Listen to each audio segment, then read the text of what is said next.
Hello everyone, I am Gitika from HDTV Senior Secondary School. Students, I am going to start your third poem of Flamingo book Keeping Quiet by Pablo Neruda.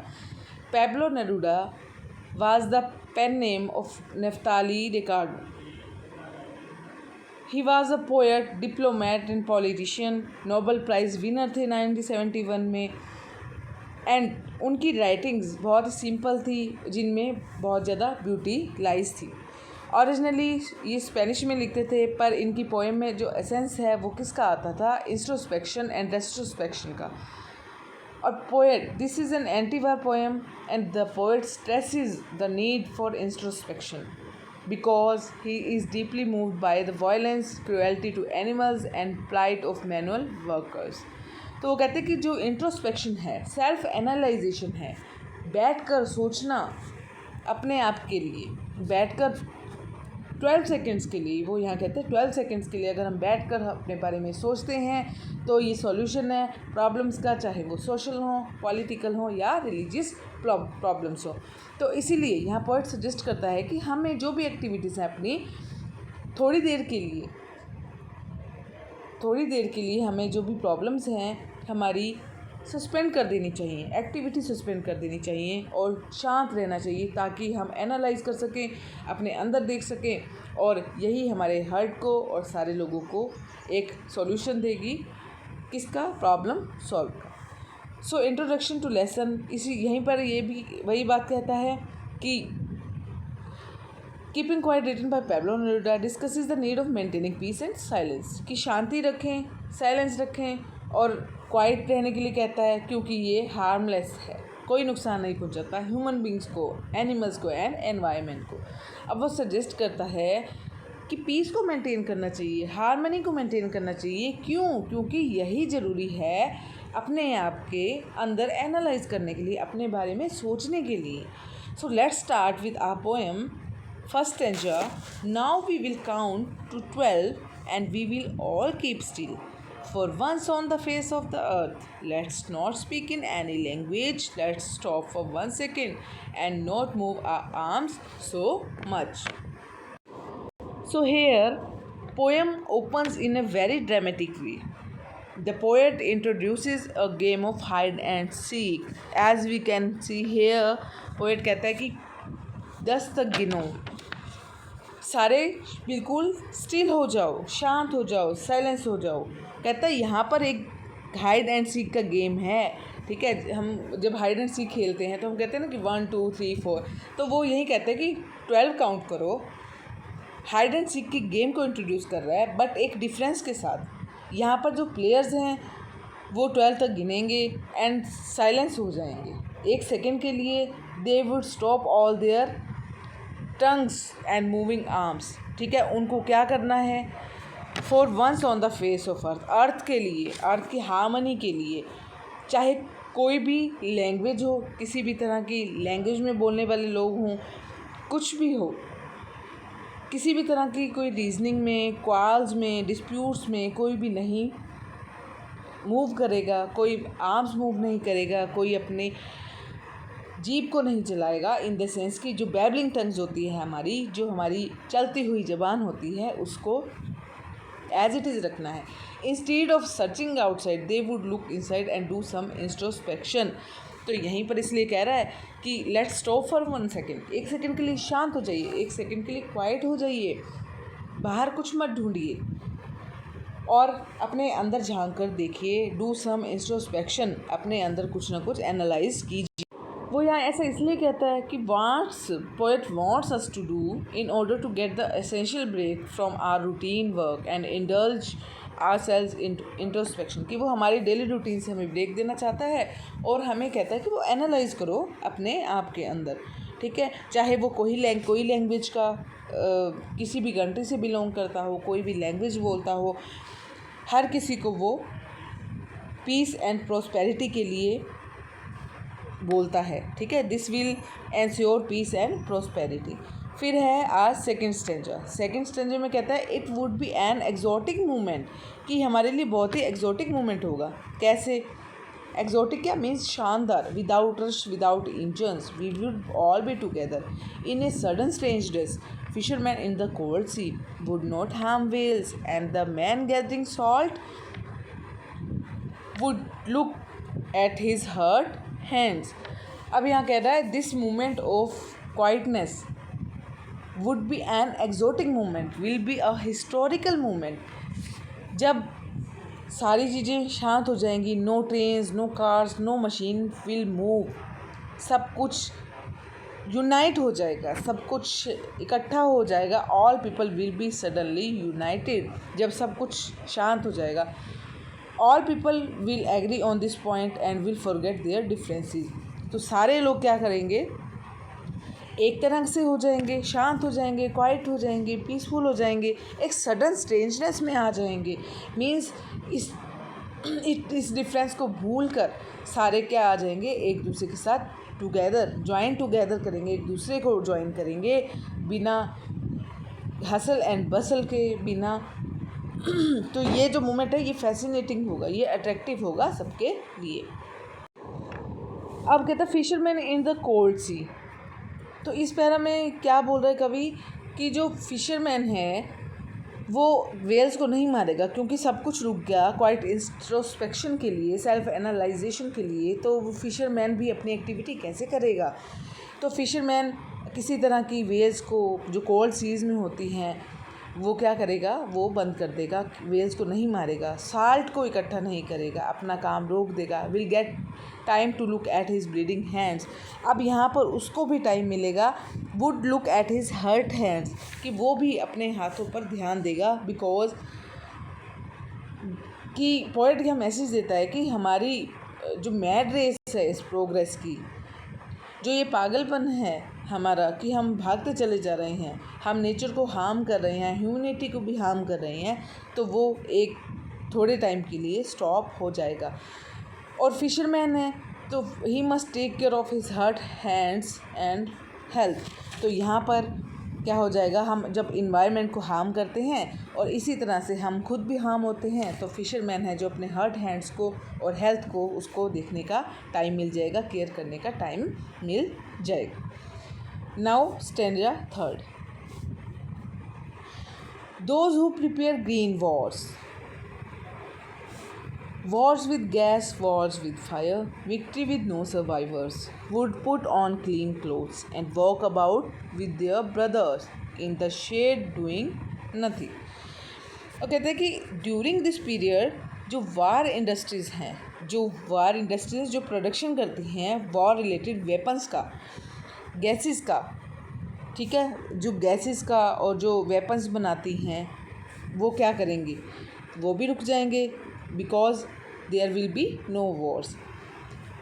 Poet सोचता है कि war एक meaningless है क्योंकि जो future में Wars हैं तो कोई सर्वाइवर ही नहीं होगा, तो वॉर कहाँ से होंगी. अरे कोई लड़ाई करने वाला ही नहीं होगा, फाइट करने वाला ही नहीं होगा.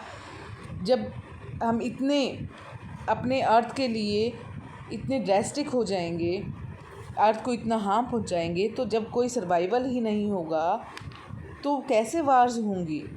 ठीक है, जो भी वॉर्स हैं, वॉर्स रिलेटेड गैसेस बनती हैं, वॉर रिलेटेड जो वेपन्स बनते हैं वो रुक जाएंगे क्योंकि कोई सर्वाइवर ही नहीं होएगा.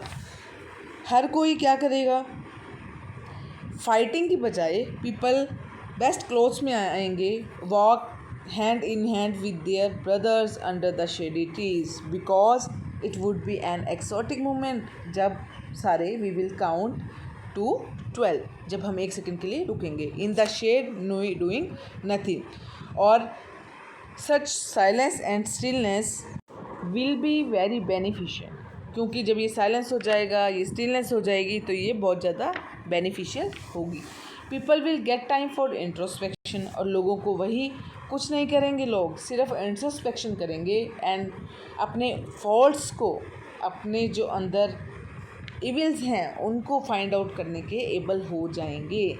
तो यहाँ पर लोग जब इकट्ठे होंगे, हाथों में हाथ डालकर इकट्ठे आएंगे, यूनाइट हो जाएंगे, अपने अंदर देखेंगे. देखिए डिफरेंसेस कहाँ क्रिएट होते हैं, जब हम सोचते हैं कि मैं ठीक हूँ, आप गलत हैं। अपने आप को हर कोई सही समझता है, ठीक है। अगर हम दूसरों को समझने की कोशिश करेंगे, दूसरों के साथ दूसरों की सर्कमस्टांसिस को समझने की कोशिश करेंगे, तो हम क्या हो जाएंगे, बहुत ज़्यादा सुखी हो जाएंगे। क्योंकि जब हम उसके पेन को फील कर सकते हैं तो हम अपने फॉल्ट्स को भी फाइंड कर सकते हैं, यहाँ पर एबल हो जाते हैं अपनी मिस्टेक्स को इम्प्रूव करने में।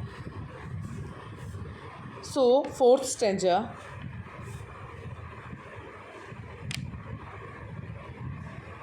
अब ये यहाँ कहता है फोर्थ स्टैंजा में, what I want should not be confused with total inactivity. Life is what it is about. I want no truck with death. If we were not so single-minded about keeping our lives moving, and for once could perhaps a huge silence might interrupt the sadness of never understanding ourselves and of threatening ourselves with death. अब poet यहाँ क्या कह रहा है? वो कह रहा है what I want should not be confused, कि पोइट यहाँ पर क्लियर करना चाहता है कि वो ये सजेस्ट नहीं करता कि टोटल इनएक्टिविटी करो। वो कहता है मैं यहाँ कंफ्यूज नहीं करना चाहता किसी को कि जो मैं तो सिर्फ 1 सेकंड के लिए रुकने के लिए कह रहा हूँ, 12 काउंट करने के लिए कह रहा हूँ, मैं टोटल इनएक्टिविटी के लिए नहीं कह रहा हूँ। वो कहता है कि इट मीन्स कि बिल्कुल हम अपना सांस थोड़ी रोक लेंगे, ठीक है, हम एक्टिव रहेंगे, लेकिन टोटली वो इनएक्टिविटी की बात कर रहे हैं यहाँ कि हम इनएक्टिव नहीं रहेंगे, थोड़े टाइम के लिए हम इनएक्टिव रहेंगे, एक्शन करेंगे। एक्शन क्या है? लाइफ का सिंबल है। इनएक्शन क्या है? डेथ का सिंबल है। Inaction means death. अगर हम रुक गए तो इट मीन्स हम डेथ को मूव हो जाते हैं। इनएक्शन का डेथ का सिंबल है और जो एक्शन है वो लाइफ का सिंबल है। तो poet doesn't want to have any association with death. अब यहाँ पर पोएट क्या कह रहा है कि मेरा कोई एसोसिएशन नहीं है डेथ के साथ। He only wants that war, industry and violence should come to an end, कि जो भी फाइट्स हैं, जो वायलेंस है, वो एक एंड को आ जाएं, ख़त्म होने को आ जाएं। तो इसी तरह से यहाँ पर वो मना करता है और वो कहते हैं कि if we were not so single minded, अगर हम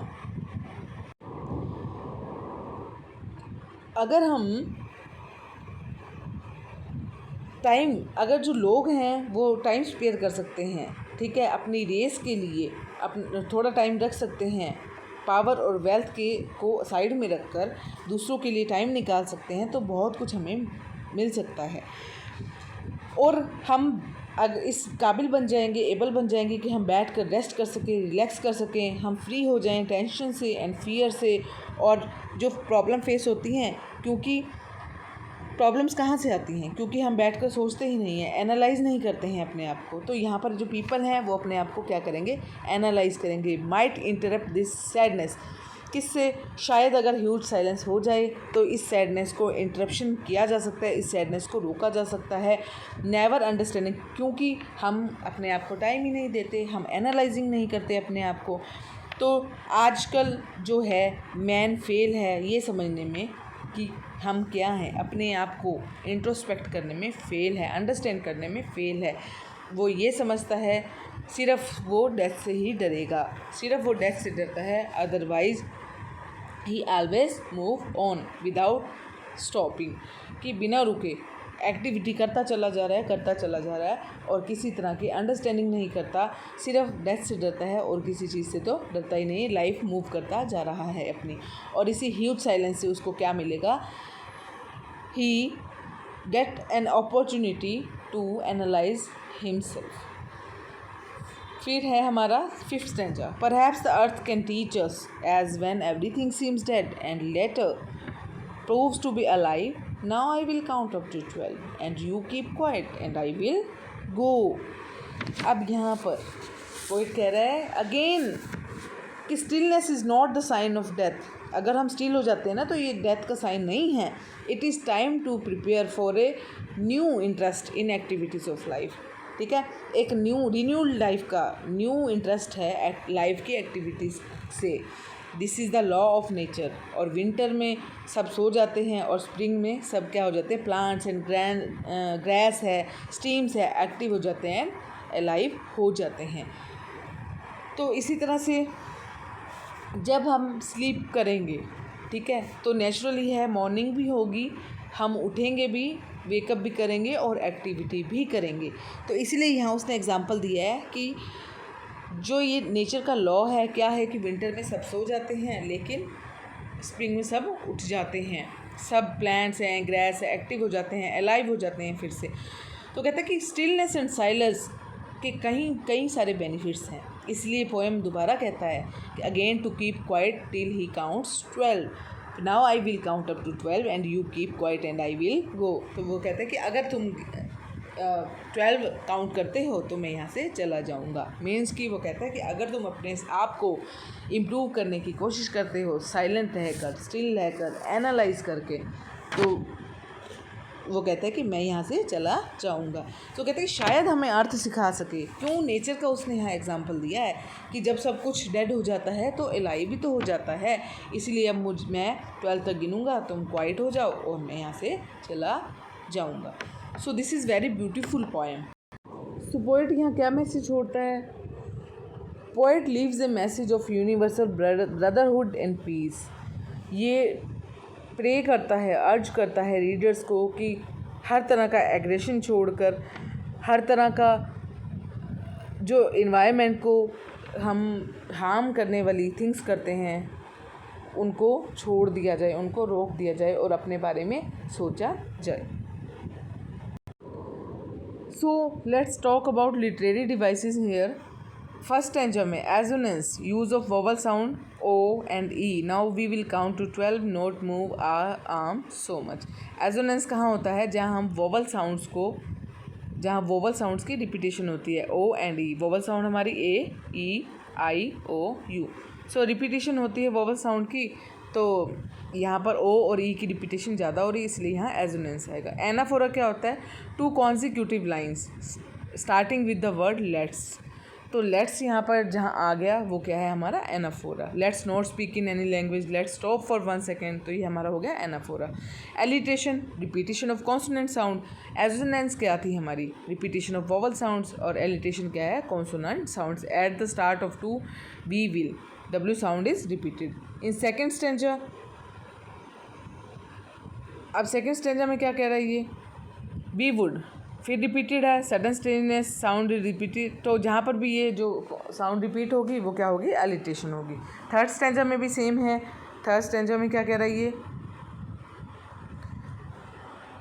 क्लीन क्लॉथ्स, रिपीटेड है, so here alliteration. Use of vowel O victory with no survivors would put on clean clothes and walk about with their brothers, that is O E vowel sounds repeated hair.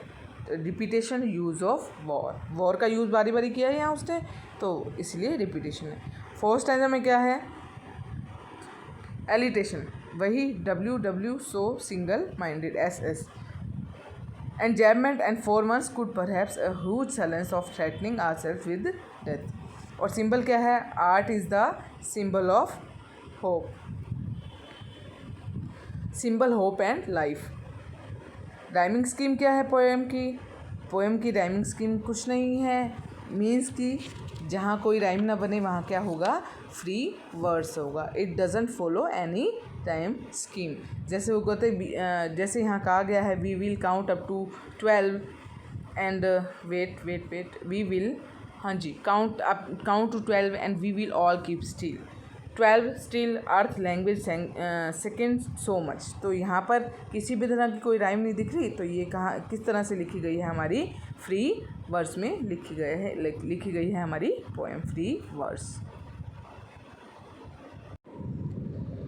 So you have